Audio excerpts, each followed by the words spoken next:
Good afternoon. This is Real Talk with Realty. Glad to be back for another segment. You know, we had a couple of questions from our last show. Came in on Instagram, and you can do that on Right Realty Team. That's our Instagram. And one of these great question: should I invest in a larger home or focus on the quality of the build? And I think what they meant was, because people ask me this all the time, are the newer homes better, worse, different quality than the older homes? Because a lot of folks say to me, well, I want an older home because it was built better. I'm not sure that's the truth, but I'm not the builder side of this. So, Bob, take that one, please.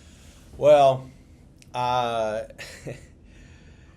so in today's world, one of the things that the builders have gotten better at is making homes more efficient, not only in design, but in construction. So you have utility bills that are a lot lower today because, you know, they foam walls. Their insulation is much better. They insulate the hot water piping better. They have more efficient systems for hot water heaters. So when we're talking about construction, back in the 50s and 60s, a 2x4 was 2 inches by 4 inches, right? It was a bigger piece of wood. Today, it's 1.5 by 3.5. Okay. Right. So, but the construction is still just as strong. You know, they use, and we mentioned this on a previous question. They use bigger beams today. They're engineered beams that use an epoxy and wood kind of sealant to put the beam together, and it can hold a lot more weight. So when they span these long areas and in a house and open the house up, you have better airflow, you have better insulation, you're now insulating just the exterior walls and not trying to move airflow through the walls. So, my opinion, today's homes are much better built. But it's not to say that you can't get that with an older home. Well, I remember when what you and I call hardy plank or cementous concrete. I remember when we had normal siding and it was paper pressed together with wood and we painted it. And a lot of the older homes, when they're sold, you need to do a lot of updating or maintenance on those because it's pressed paper. And today they use this. It looks the same, but it's actually concrete. And I remember when it started to come into the city, and even the cities had to approve it and call it masonry, actually call it concrete. It doesn't warp. You can't have termites. It doesn't burn. I mean, there's just a lot of pluses, and I guess that's what you mean when you say the technology's changed. And while it may look different, the quality of the product is better than it used to be. And please, and I tell people this all the time, the cities have had to approve it. So it wasn't a material that came in that the cities didn't find applicable to building. So today's engineering is much different than yesterday's engineering. Not just the square footage we talked about, with hallways being 200 square feet of the whole house. Now there are no hallways, and every room leads into another room, as we've talked about.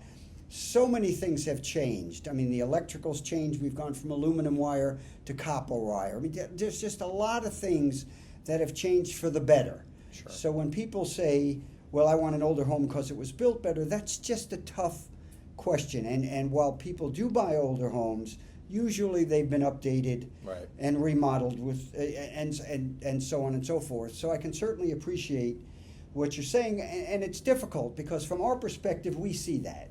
But if you've never owned a home before or you're buying your second home, it's Bob and I have done thousands of houses over the time we've been together. You're going to do 3 or 4 in a lifetime. And that's why we always suggest, please, just call us. I mean, even if you don't work with us, it's okay. Just call us. Let us give you some information so that you don't get hurt by somebody that isn't as knowledgeable as we are. And you can see a lot when you walk through a home. When I'm walking a home with a client, somebody that we're working with, they'll have us come in and take a look at it. When we're walking that home, we can tell pretty quickly if it's been renovated, what kind of renovation was it? Did they pull out, the copper piping and put in PEX, which is what they use today. It's that plastic piping that you see. And one of the things that PEX has been able to do is these freezes that we've seen, and last year, or in 2021, I think it was, sure. Where we had the hard freezes, and all those pipes broke. That didn't happen to the PEX piping, because PEX handles the freezing and unfreezing of the pipe, because when water freezes, it expands.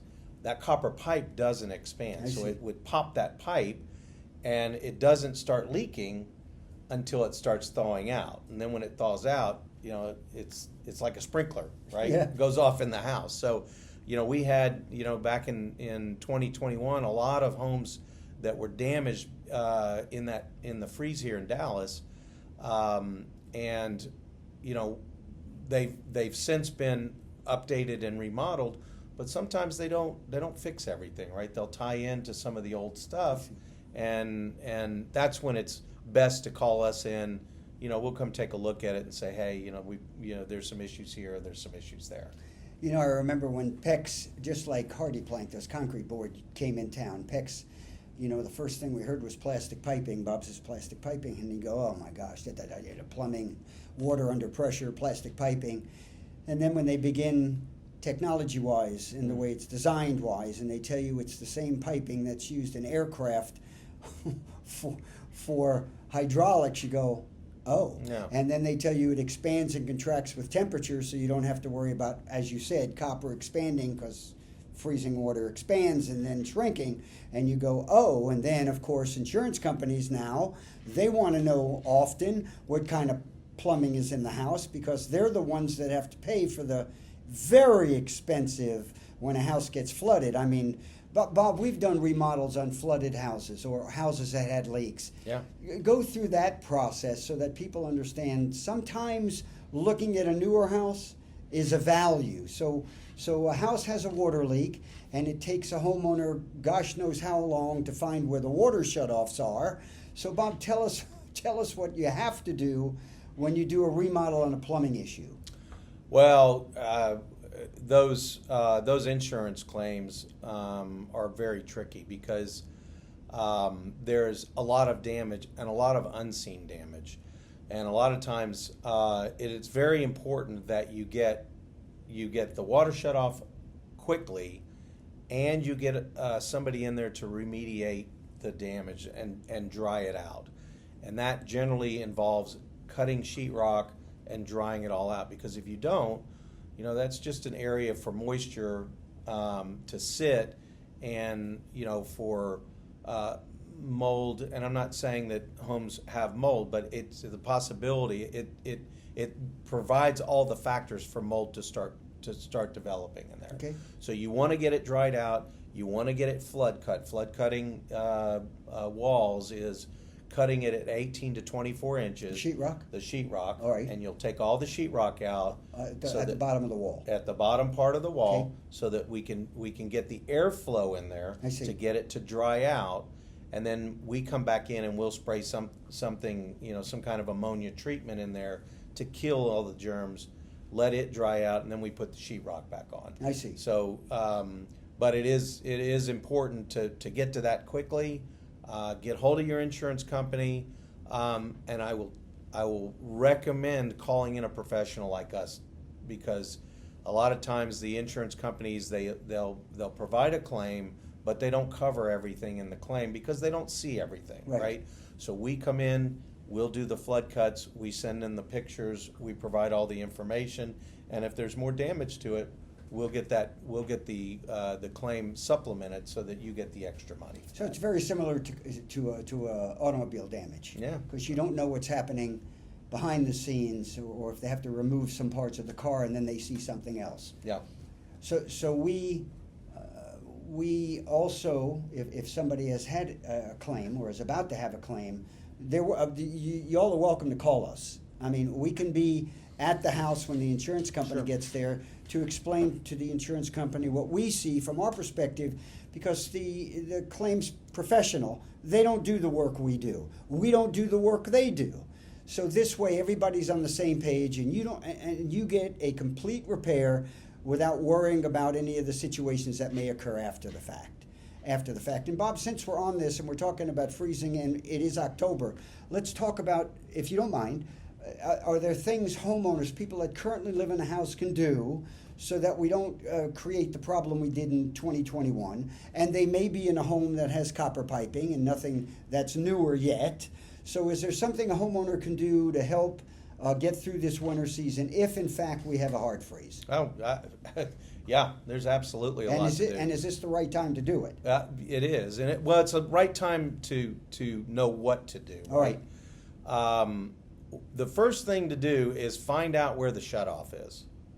Find out where the shutoff is in your house, because in the older homes they put it in the garden somewhere, and over the years they've put mulch on it and dirt on it. And find the shutoff valve. Right.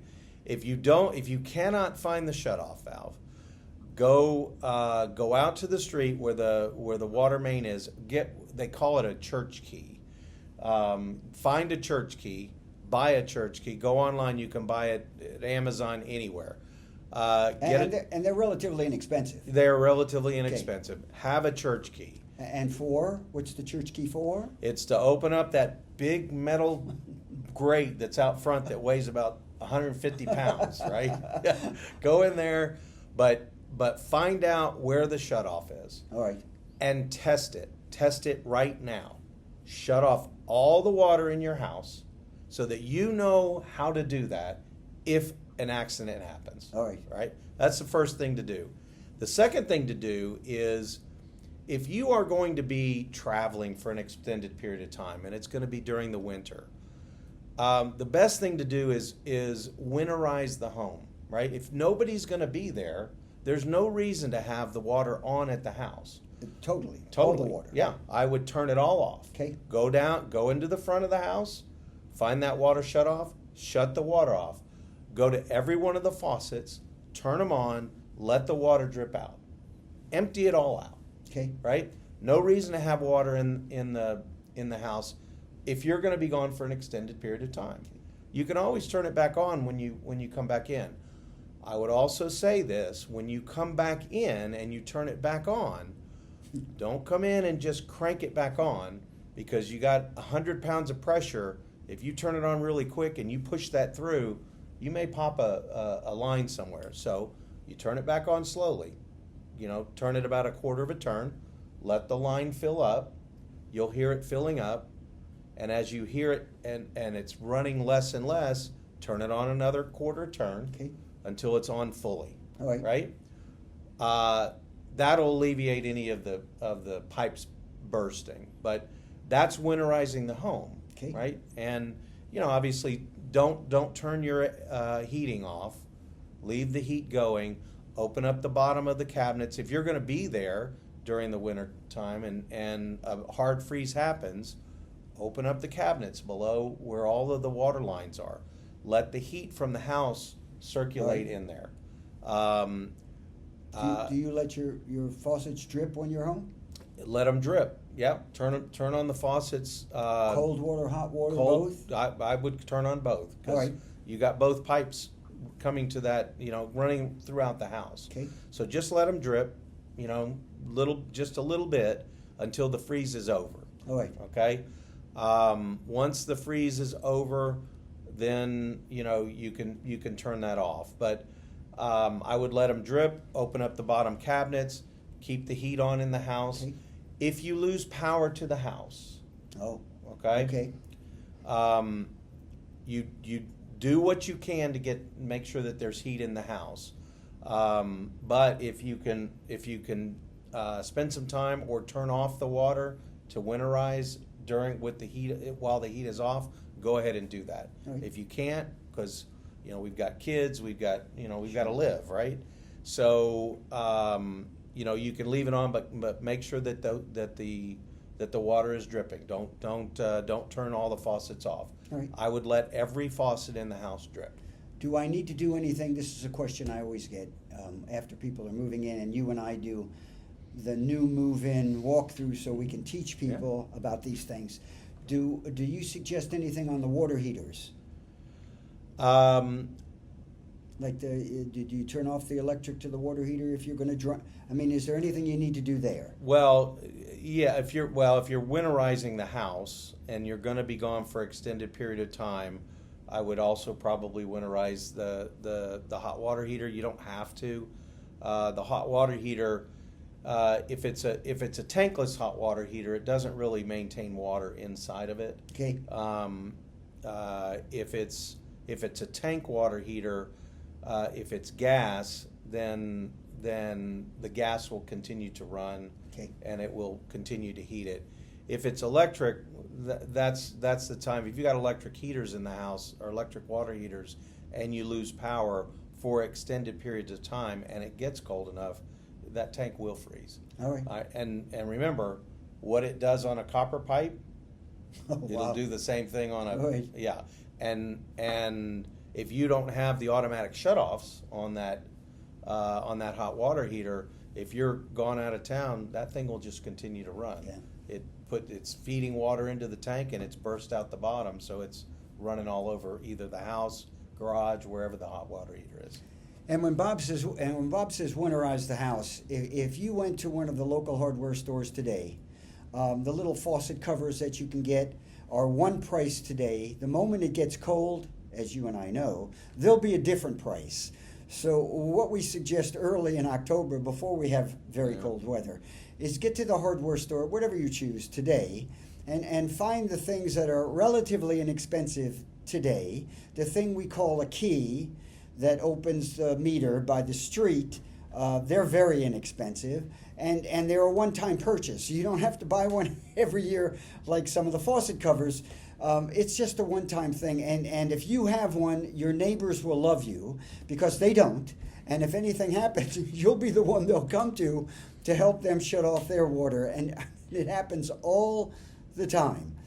Some of the newer houses, as an example, they've put that shut-off inside the house because the city codes have demanded that you shouldn't have to go outside in the freezing weather to the water box by the street, so they've put it inside the house. And it's one of the things when Bob and I work with clients and we find houses for them, it's one of the things we point out because one day it's going to become very, very important.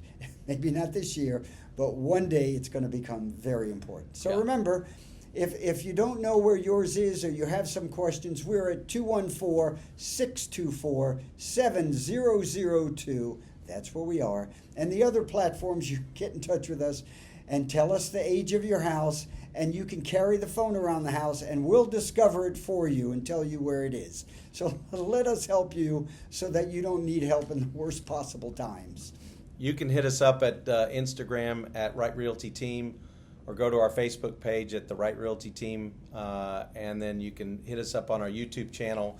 We're gonna be posting videos, and actually, as we were talking about this, I think we'll go ahead and put together a video on winterizing homes. I mean, it's in Texas, we're used to the heat, we're just not used to the cold. So we'll go ahead and put together a little video on that. You guys can come check that out. I moved here years and years and years ago from the South, and I found a home here. And it had a fireplace, which where I lived in the South, there were no fireplaces. So, of course, I called my neighbors and asked them about the fireplace, and they told me to open the flue because that was very important, and I didn't know what a flue was at the time. And anyway, long story short, I opened the flue and I lit the fireplace, and I was watching television, and I was in a recliner, and when I came up from the recliner, I was in a smoke cloud, and when I leaned back from the recliner, I wasn't in the smoke cloud, and I realized that the house was full of smoke, all the smoke detectors went off, and so on and so forth. And I found that even though I'd opened the flue and lit a fireplace for the first time in my life, that I didn't have I'm going to ask Bob to explain this, I didn't have a chimney cap And because of that, the people that lived in the house before me put a wire mesh over the chimney, and that froze. So even though I opened the flue, there was a frozen wire mesh over the fire. So he said, Bob, what's a chimney cap? I know what a chimney cap is now, but explain to everybody what a chimney cap is so that they don't have this. By the way, that was the second day I was in the house, and it was the first time I'd ever made a house claim. And the insurance company said, but you were only in there 2 days. And I said, I know, but I never had a fireplace before. So Bob, explain what a chimney cap is, and so let people walk outside and look at their chimneys. Go ahead, Bob, please. Well, you don't have chimneys in Miami? No chimneys in Miami. No, none. A chimney cap, all the chimney cap is, and it was to eliminate that kind of situation where you have something that's open to the air. What they do now is they put these caps over the top of it. And you'll see them when you drive down the streets. You'll see at the top of the chimney there's a little piece of metal around the outside of the chimney, and then there's a little cap over the top of it. And what that does is it keeps the rain out. It keeps anything from dropping down into the chimney from the sky, or it keeps that freezing rain that may freeze. It'll freeze on the chimney cap, not on the screen itself. Yeah, so. And when the fire people, who were very nice, explained that to me, they did remind me that the reason this homeowner had put the wire mesh on was to keep the birds out, which now that part made sense. But when you've never had a chimney before or never had frozen anything, it was just a new experience. So I would say to you, because if it happened to me, it may happen to you. If you don't know, walk outside of your house, look up at the chimney. If you don't see what Bob described as a little cap, then there may be some chicken wire over the top to keep the birds out. But there may also be an issue if we have a freeze, and the time to discover it is not when you have the freeze. And that's this segment is to discover things before we have a freeze. So, well, if you have any questions regarding any of that, winterizing, anything like that, or you have something that we didn't cover, send it, direct message us on Facebook, Instagram. Hit us up at Instagram at Right Realty Team, Facebook at the Right Realty Team, or go to the YouTube channel. All right, so please continue your questions coming in, your phone calls. We'll continue these segments so that we can answer all your questions. Again, whether you want to remodel or you are looking at pre-owned or new, it's clearly our pleasure. We have in our software technology homes that are on the market, what we used to call pocket listings, homes that are even not on the market. So if you're on all these computer different places, platforms to find new homes, I have close to 1 billion in volume of homes that are not on any of those platforms, that are off-market listings. So if you can't find something that you're looking for, get in touch with Bob or I. It is clearly our pleasure. If you want to sell your home and move to something new home, our licenses, Bob and our license and my license, allow to work both sides of this transaction. If you're looking out in the country, we're farm and home approved. If you're looking commercial, we're approved. We are a real estate professional team.